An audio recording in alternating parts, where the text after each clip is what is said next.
This is the Missionary District Podcast. I am Tyler Wall, elder at Via Church, and this is Amos Martell. Hello, everybody. My name is Amos Martell. I'm a deacon here at Via Lethbridge. So the purpose of these podcasts, we've talked about this, but our listeners probably haven't heard any of this. So what is the purpose of this podcast? Yeah, I think, you and I, Tyler, we have been talking for a little while about doing something on secularism. And so we decided to put some podcasts together for that. And then we've also loosely been discussing this idea of having a place to maybe answer some theological or catechetical type questions. And so this is a bit of an experiment. I'm not sure how this will go, but maybe this could be an avenue for that type of thing as well. Yeah. Okay. So you said a word there, catechetical. What does that mean? Instructive in the faith. Okay.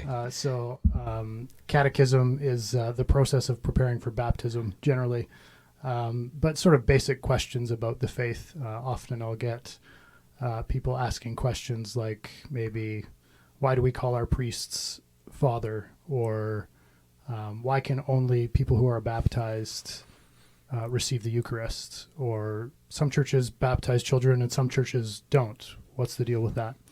Questions like that. Okay, wonderful. So now when we talked about this, you had done some teaching on other topics. I think Mormonism was one of them, and you did it in a video format. And I hear that it had good reception. But now correct me if I'm wrong, but when we were talking earlier, there was talk about having more conversational type of instruction and maybe just like a back and forth on different topics, and to maybe have a little bit more fun with it. Yeah, perhaps. Yeah. I have done that. We're a barrel of fun. I have done that, the teaching videos format in the past, and I think it is something that I'm well suited to and enjoy doing that sort of thing.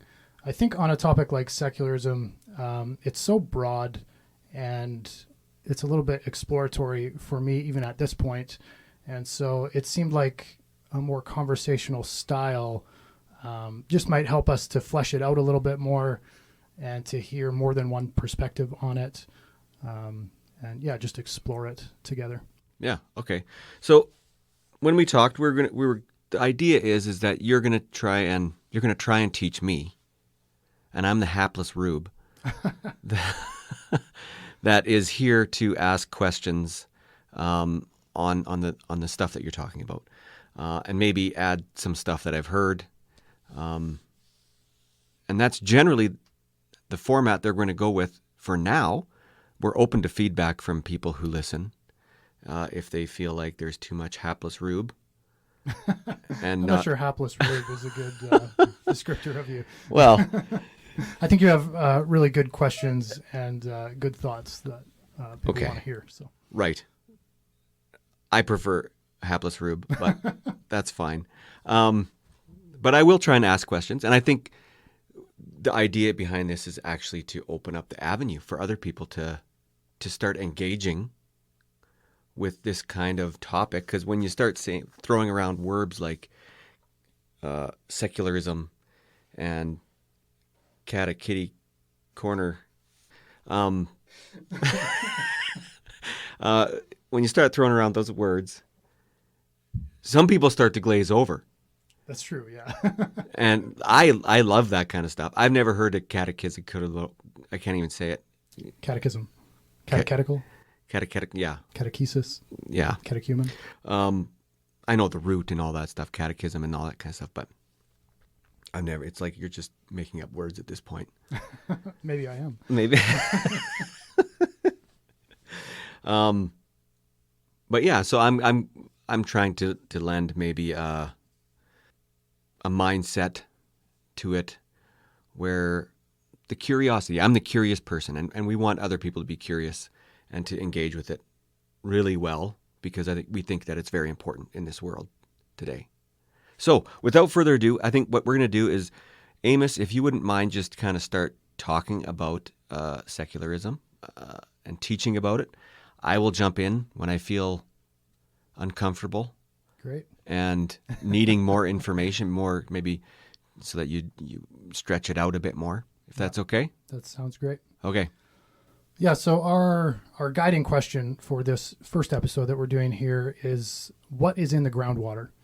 And because I think that before we can even seriously start to talk about the things that are inherent to a secular worldview in particular, we have to have some awareness of what we might be looking for in general. And really today, I just have two main points that I want to make about this. And the first point is that we all have beliefs, metaphysical beliefs that govern our perceptions of the world. And I will explain more about what that means in a couple of minutes. And the second thing is that we're often unaware of our beliefs. So we all have metaphysical beliefs, or we might call them presuppositions or assumptions that govern or influence our perceptions of the world. And secondly, we're actually often unaware of those things. So I'm just going to jump in. Secularism. Could you describe what that word is? Yeah, the word means, I suppose it means ordinary. And it speaks of the divide between the secular and the sacred, the ordinary and the holy, or the transcendent, perhaps, something like that. And so often in our world, we speak of the separation of church and state. And that's something that to us, in some ways, defines what a secular society is. And we'll get more into the nuances of what secularism is, I think, in the next episode. But in general, I think that's probably enough to go on. Is that? Yeah, that's good. I think that's fair. Yeah, you bet. I know growing up in the 90s in church, there was always a big concern about the secular world versus the world in the church. And so maybe that's not a full picture of what it's like, but it's a good enough starting place for now. Okay, great. Yeah, so a good place for us to start, I think, is by acknowledging that each of us has a lens through which we see the world. We have certain assumptions about reality that we bring with us into everything that we do and that impact the rest of our beliefs. And I think we're generally aware of that on some level. We're very aware of this in certain contexts. We know that our news sources are biased one way or the other, for example. We know that they're laying an interpretive framework on top of the facts because they want us to understand the facts in a certain way and come to certain conclusions that are agreeing to their underlying philosophy. Now, they never say that openly, and they'll probably never articulate what their underlying philosophy is, but we all know that that sort of thing is there. And so we're very aware of it in certain contexts, and we're probably better at identifying it in other people than in ourselves. And so we're kind of aware of that. What might be a little bit more jarring for us is the idea that a lot of our own basic assumptions about the world and about how the world works are things that we've never actually consciously identified. You know, we might even be completely unaware of them, beliefs that are instilled in us as a result of our environment, our upbringing, our location, our culture. Those things very often remain unstated. We pick them up with the groundwater, so to speak. They're below the surface in some metaphorical sense. They're just there. You know, a little bit maybe like that strange painting in your grandmother's house that you only consciously noticed when you were 28 years old. You know, it was there the whole time, and in retrospect, it actually influenced the mood of the room, but you were never really aware of it. Something like that, only on a much larger scale, or perhaps something like gravity. You don't have to know what gravity is or be consciously aware of it in order for it to act on you. It's just there. It's there all the time. And it might never occur to us to ask, you know, why do I always fall down instead of up or sideways? But if it does, if we do ask those questions, then we would discover that it's because of this force that is constantly acting on us. And similarly, we might never ask, why do I always respond to this type of situation in these ways? But if we do ask those kinds of questions, we might discover that the force of our beliefs is actually orienting us to certain ends. It allows us to see some things and makes it very difficult to see other things. Yeah, that makes total sense. I really like the word groundwater. I've heard the term worldview from a lot of different places, and I've never heard the term groundwater, but I really like it because it's this essence of you place something in water and it just starts wicking up the water that's at the bottom. Yeah. And like I know if I take a plant in a pot and that pot has holes in the bottom, if I place it in an inch of water, it will wick that water up and the plant will actually grow from that water. Right. And if it stays at 1 inch, it will, you don't even have to water the plant at that point because the soil itself kind of pulls that water up into the soil, and then the plant can grab it from there. So when we're talking about worldviews, some of the questions that I've looked into that are that foundational thing that we just assume, Right. and we don't actually question it, but things that need to be questioned are like, why is there something rather than nothing? Why is the universe fine-tuned?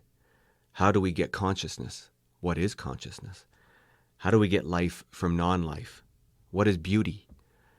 These are things that we kind of take for granted in our life, that it's just in the groundwater, and we kind of wick it up from all the sources that are around us, but we never question it. Yeah, a lot of those big questions we never really address in Yeah. our lives. Romans chapter 12, verse 2 says, do not be conformed to this world, but be transformed by the renewal of your mind, that you may prove what is the will of God, what is good and acceptable and perfect. And I think part of the reason I want to talk about secularism is because I think that our blindness to the background beliefs or the groundwater that is around us in this age prevents us in some ways from following this command. Like how can we resist being conformed to this world when we aren't even really fully aware of the direction that it's pushing us in?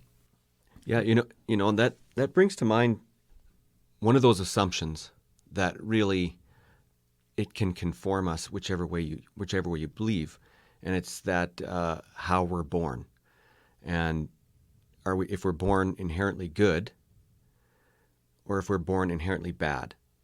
And I'm saying good and bad, Yeah. kind of like we're already placing judgments on these things that people do.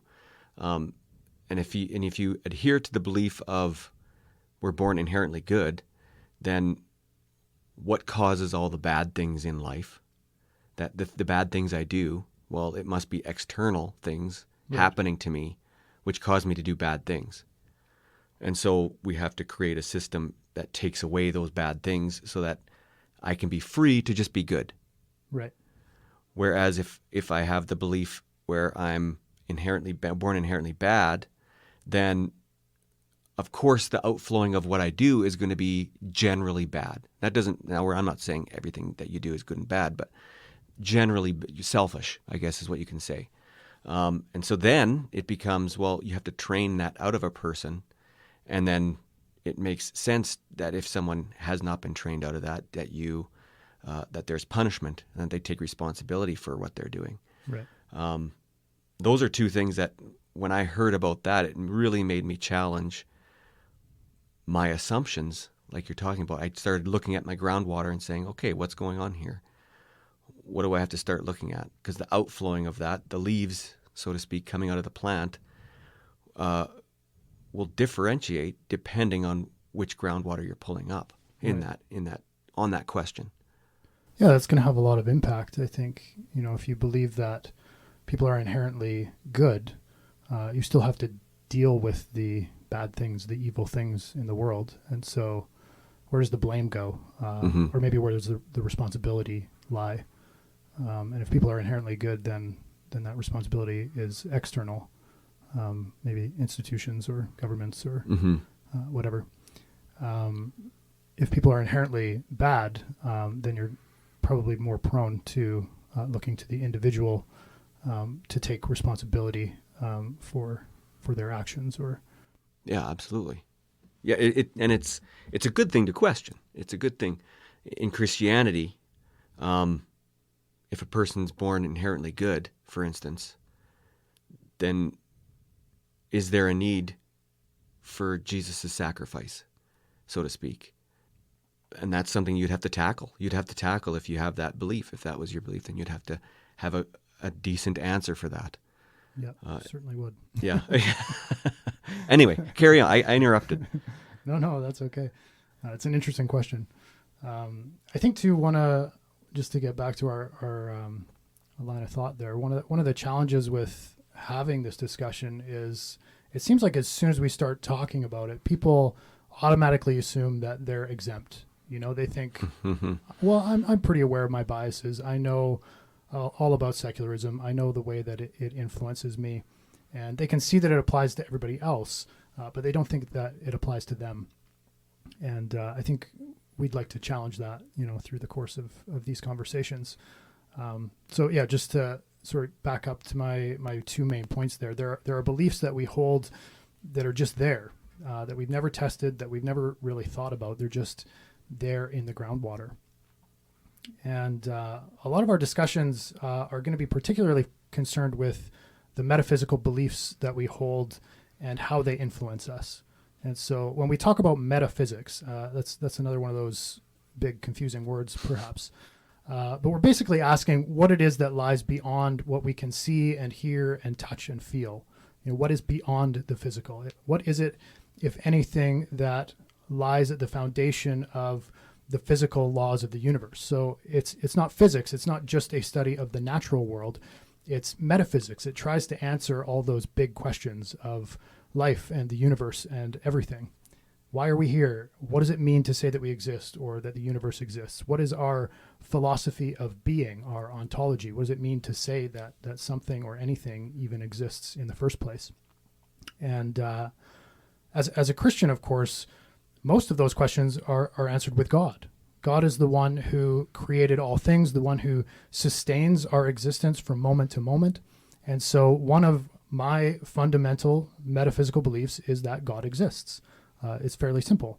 And of course, that belief, though, then goes on to color the way that I see the world and the way that I interact with the world. And so if we're going to start talking about morality, for example, my belief in God and the way that he has revealed himself, or the way that I understand that he has revealed himself, is going to deeply impact the way that I understand and communicate what good moral living is. If we start talking about politics, well, my belief in God is at the foundation of the way that I live my life. And so why wouldn't I want that to also inform the way that a society should be structured? And already you can probably see that your beliefs, your metaphysical worldview, let's say, is going to strongly influence other beliefs that you hold, and even the actions that you take and the conversations that you have, whether you're consciously aware of it all the time or not. So let's take as an example a hypothetical conversation about the economic policies of different political parties. That was a boring sentence. I almost fell asleep while I was speaking it. But that's a fairly complex subject about which we might expect a lot of disagreement. But you want to convince your dialogue partners that your political parties and their economic policies are worth supporting. And so how are you going to do that? You might present your viewpoint using numbers and statistics. You might bust out a spreadsheet. You're probably going to look at some historical trends and projections, and you're going to use all of these things to argue that your political party is addressing whatever fiscal issue in the right way. And it will appear to be a very empirically motivated position. You're trying to communicate that what you believe about this topic is grounded in objectively verifiable facts and only facts. But it's not really true. We can't really cleanly separate our beliefs from the rest of our lives. Our belief structures are always present in the background and influencing everything that we do, but they do often go unstated. You wouldn't start that conversation by saying, well, because God exists, and because Canadian culture is this way, and because my mother instilled in me a value for fiscal responsibility, blah, blah, blah, and build up from there. You don't make all of those connections all the time. And that's just an example, and I'm not saying that everyone who believes in God should be advocating for the same political system or anything like that. But one of the primary reasons that we would hold different convictions about things like politics is due to the influence of our metaphysical worldview. We can all see the same facts, but we don't come to the same conclusions. We're formed by our particular beliefs to interpret the facts in different ways. Yeah, and interestingly, J. Warner Wallace, he writes a book called Cold Case Christianity, I believe it's called. Okay. We'll post the book in the description of this podcast. But he goes about it. So he's a cold case investigator, and he's never lost a case. Apparently, he's been on TV and all sorts of stuff. He's very successful in what he does. He wrote a book. He became a Christian. But basically, that's what he does. He gathers evidence, and he says that when you gather evidence, you draw conclusions from that evidence, and depending who you are, the conclusion can be vastly different. Right. And I find that just fascinating, and it actually makes me remember an article I read, and I'll if I can find the article, I'll post it in the description as well. But it basically said that if you resort, and the way they framed it, if you resort to presenting facts in a disagreement or an argument, you've already lost. And I read the byline, I'm like, well, that doesn't make any sense at all. Yeah. But we're so emotional, and we're so, we rely on that groundwater so much. At the same time, we would all say that we care the most about the facts. Exactly. Yeah. Yes, exactly. But when you're drawing from the groundwater that much, and the lens that you're using through your worldview, we tend to dismiss other people's facts and only use our own. And sorry, I'm going to say another link that I found. I think this is in 2015, but it was basically the idea of when people are told from a mainstream news media or something like that to believe a certain way, they're instinctively skeptical of that. But if they search it on their own and they find it on their own, they're very, very confirmed in what they find. Right. And the article itself was actually about how Google can win an election one way or the other simply by tweaking an algorithm. And that algorithm can be actually tweaked by hundreds of employees, and it doesn't even have to be coming from Google high-ups. It can just be some guy that says, I'm going to tweak an algorithm here for one day and then switch it back. And they found that they can swing an election by 20 points either way. Oh, wow. Yeah, it was, and that's with the undecided people, obviously. So, yeah. But that's just by changing the search results on the first page. Oh, wow. Yeah, and it was, so I'll try and post both of those in there, but I think it kind of goes to show how we can't really see our bias nearly as well as we think we can. Yeah, that's interesting. I think, another example would be, when a Christian looks out at creation, they might say something like, wow, God really is a magnificent creator, right? We see the facts of creation and infer that there must be a creator. But when an atheist sees the same thing, the bare facts are the same. The evidence is exactly the same. They might say, wow, this is beautiful, or I'm really lucky to be alive and to experience this. And if they do take a stab at the metaphysical question of why it's there or what it means or anything along those lines, they're going to give an atheological answer. Now, is that because they were truly able to observe the data in an objective way, in a manner that us theists are incapable of? Or is it because their worldview influenced their interpretation of the data just as ours did? Right? We can observe the exact same facts, the same evidence, and as you're saying, come to completely opposite conclusions about what it means. And we do that largely because of these pre-existing beliefs that we hold, the way that we view the world.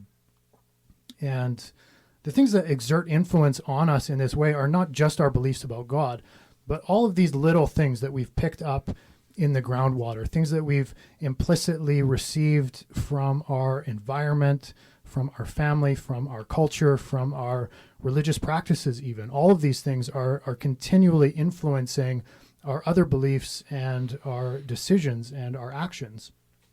And I think one of the things that really helps us to see things more clearly is to be exposed to different cultures and different eras of history.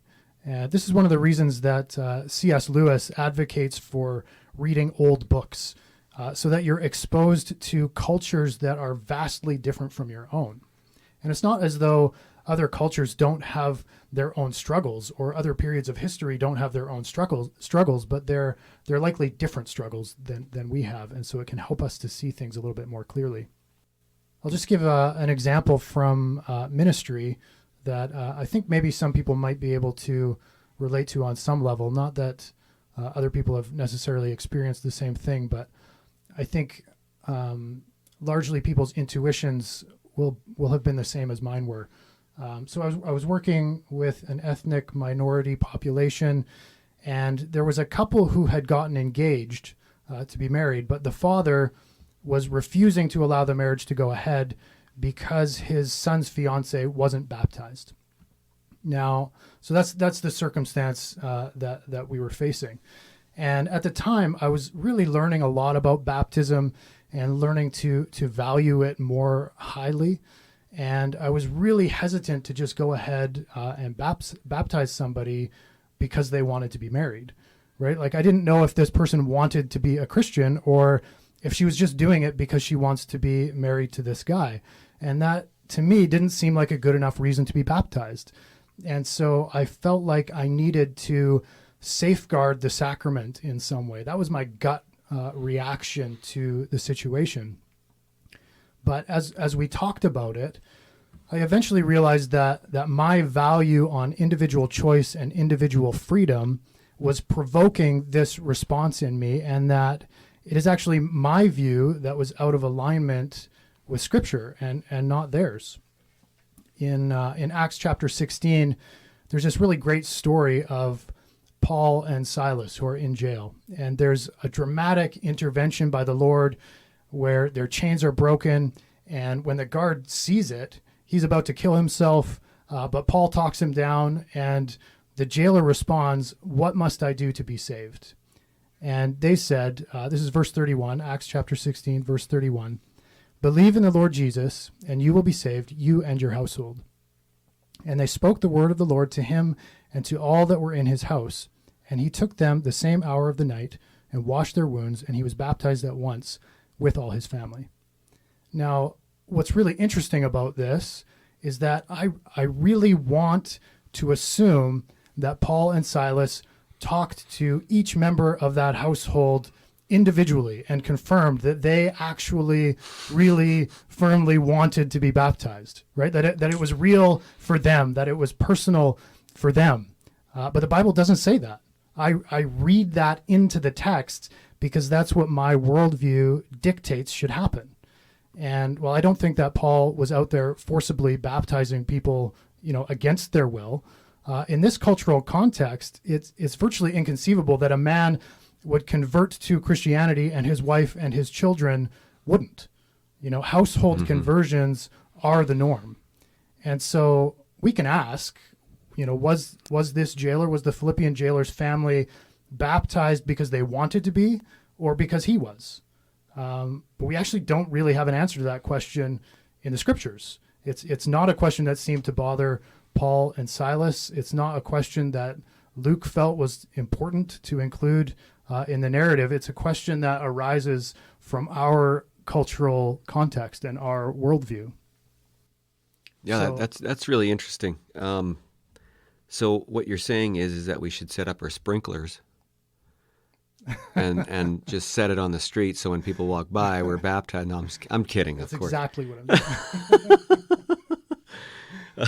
But it's a great example, both biblically and like in the culture, because we so often, and I catch myself doing this probably on a daily basis, is smuggling in the culture into my belief system of Christianity, and then just like questioning it and being like, why do we do that? Like, why do I have this cultural Christianity belief? And it's kind of jarring sometimes when you start questioning it, and you go to the Bible and you're like, okay, well, is it cultural or is it biblical? Let's take a look, and let's actually dig in and see what we can find. And sometimes you find things that kind of, it makes you uncomfortable. Yeah, it can be Suffice very to say, disorienting. yeah, and it kind of can knock you off for a week. You're kind of like, oh man, I'm a little bit reeling here because this foundation that I've created is literally that. I have just created that foundation, or at least I've allowed the culture to help me create that pillar of foundation, and to try and challenge it so that my foundation isn't something that I've made, but it's something that the Bible has made, that God has made for me to stand solid on. So yeah, that's a really good example. Yeah, in that case, it was, my cultural priority on individualism was influencing my hermeneutic of the scriptures, how I was reading and understanding the scriptures, and also in some ways dictating my pastoral response to a situation. And it took me time to see it too. Like it wasn't a short conversation. This stuff can be quite difficult to wrestle through. So again, we all have beliefs that govern our perceptions of the world, and we're often unaware of them. And one of the reasons that I think, these two things are important points to make before we really begin to discuss secularism in particular is because of the way that secularism approaches metaphysics, which is essentially to ignore it. Secularism occupies a position of perceived neutrality, which is presented as being void of any metaphysical beliefs at all. And so the beliefs of secular society, as far as you can even talk about such a thing, are predicated on objectively verifiable facts. At least that's the way that it's presented. But if you remember, thinking again about this conversation about various economic policies of political parties, you're going to present your case using hard data, but underneath all of our rationalizations, there's this ever-present influence of our belief system. In fact, there's a very good chance that your conclusions were more or less set before you even started compiling the data. And that's one of the things that you were talking about, right? Mm-hmm. Like most of the time, we're pretty bad at research. We typically research to find evidence to support our conclusions. Well, absolutely. Yeah. Most of the time, an argument is sort of hanging off the conclusion rather than starting from a firm foundation and being built up. Mm-hmm. But anyways, my point is that this idea that secularism is neutral on the metaphysical questions is actually not sustainable. There's still a framework of belief, whether it is consciously identified or not, that is present and exerting influence. Well, and I think of just that whole idea of the perceived neutrality and being void of metaphysical beliefs at all is actually built on the foundation of metaphysical beliefs. Yes. And that it's that smuggling in of groundwater. It's like, hey, my plant is sitting here in dry ground. I kind of need groundwater in order to actually start growing something. And so then they smuggle in, the metaphysical groundwater to kind of start the shoots going, and then they grow, and then ignore that it was even ever there. Yeah. and it's like, for instance, science can't prove itself. And science can't prove math, because that materialistic worldview is very much, well, we can only prove things that are physical. Right. And so that means physical things are the only thing that exist. And it's like this logic loop where it's just like, well, if only physical things exist, obviously we can only prove physical things. So right. You say God isn't physical. Well, of course we can't prove it. You can't prove God exists because it's not physical. And it's like, well, yeah, we never said that you could prove it physically.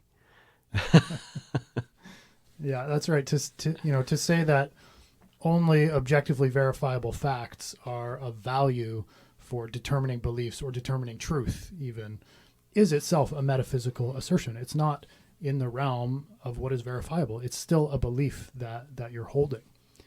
And so I think it's important to acknowledge that. And by the same token, I don't bring that up just so that we can say, that members of secular society are largely ignorant. Oh, no. But primarily, I want that to shed light on us as Christians, because we have been immersed in secular society and in Canadian or North American culture and in a host of other things that have colored the way that we see the world. This is the ocean that we live in.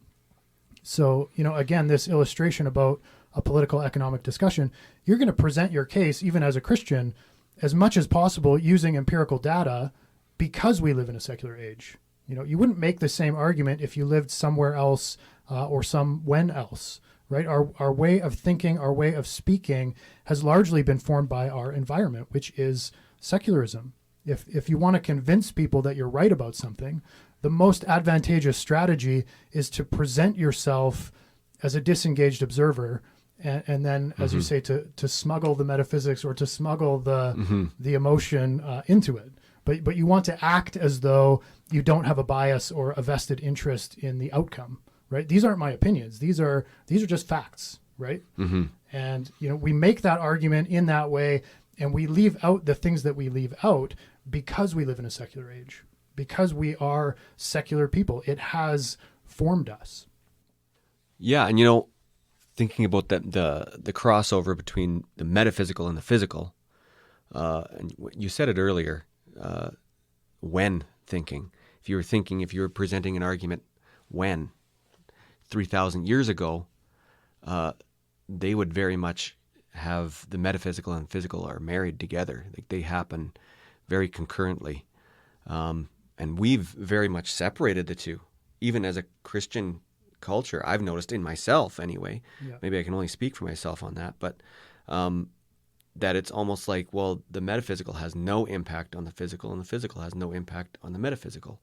And they're separated, and it's almost like a Gnosticism type of deal where, the two are separated completely, and I can live a very physical life where I'm doing things physically, throwing evidence out physically, and then there's the metaphysical. Well, that happens on Sunday afternoon.